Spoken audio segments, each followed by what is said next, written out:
Hello dear students, how are you all? I hope you all are fine.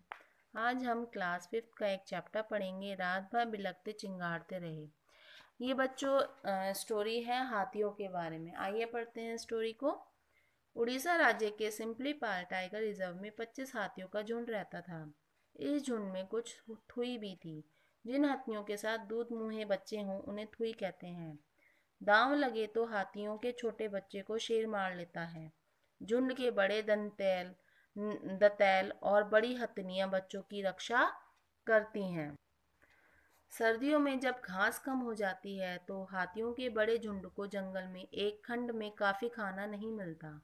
वह वे छोटी टोलियों में बंटकर अलग अलग वन खंडों में चरने चले जाते हैं। 1988 यानी कि 1988 के दिसंबर महीने का पहला सप्ताह गुजर रहा था। उन दिनों सिंपली पाल जंगलों के हाथी दो टोलियों में बंटकर 12 कमारा तिनादिया सड़क के साथ चौड़े में चल रहे थे। एक थुई 2 साल का बच्चा था। झुंड में सबसे छोटा यही था। वह माँ का दूध चूंगता था, यानी कि अपनी मम्मा का दूध पीता था। ठीक है। इस बच्चे ने जंगल की घास पत्ती को मुंह लगाना शुरू कर दिया था। झाड़ियों, पेड़ों और पगडंडियों को जानने पहचानने की स्वाभाविक इच्छा उसमें पैदा हो चुकी थी। एक सुबह वह अपनी टोली से जरा अलग होकर नाले की तरफ जा रहा था। रात का दौरा लगाने के बाद इस इलाके का शेर वहीं सो रहा था। वह बच्चे पर झपट पड़ा। बच्चा चिंघाड़ा। उसकी चिंगाड़ सुनकर सभी हाथी उसे बचाने दौड़े। बड़े हाथियों के सामने शेर नहीं टिका, उसे छोड़कर नाले में चला गया।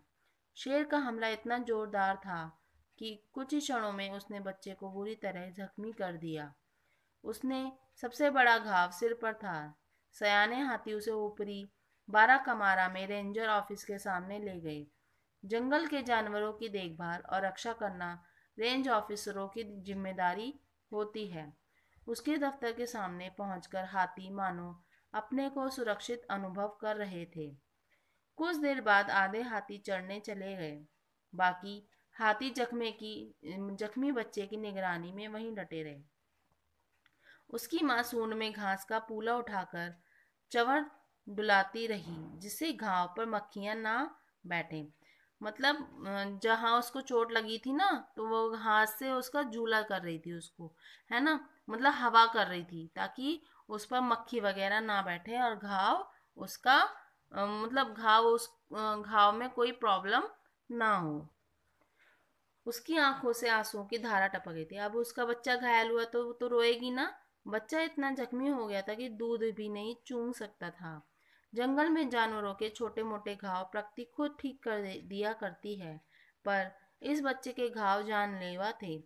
अगर मतलब वो चिंघाड़ता नहीं तो वो शेर उसको मार डालता। अगले दिन उसने दम तोड़ दिया। मरने की खबर मिलते ही चढ़ने के लिए गए हुए हाथी लौट आए। रेंजर ऑफिस के सामने सभी शोक सभा में शामिल हो गए। शव को घेरकर सारी रात वहीं खड़े रहे। उनकी आंखें आंसू बहाती रहीं। वे चिंगाड़ते, रोते और बिलखते रहे। तो बच्चों, देखा आपने, हाथी झुंड में रहते हैं। अगर कोई बच्चा उनसे बिछड़ जाता है तो शेर उन पर हमला कर देता है। इसी प्रकार से उस बच्चे पर भी शेर ने हमला किया। तो आई होप आपको स्टोरी अच्छी लगी होगी। अच्छी क्या कह सकते हैं, एक बच्चा उसमें घायल होके मर गया, है ना। तो बच्चों, ऐसा नहीं होना चाहिए था उसके साथ। आप भी अपने आप को अपने पेरेंट्स के साथ सुरक्षित महसूस करते हैं, है ना। तो कभी भी अकेले नहीं जाएं, और अपने आप को सुरक्षित रखें। यही मैं आपसे कहना चाहती हूँ। Okay, bye.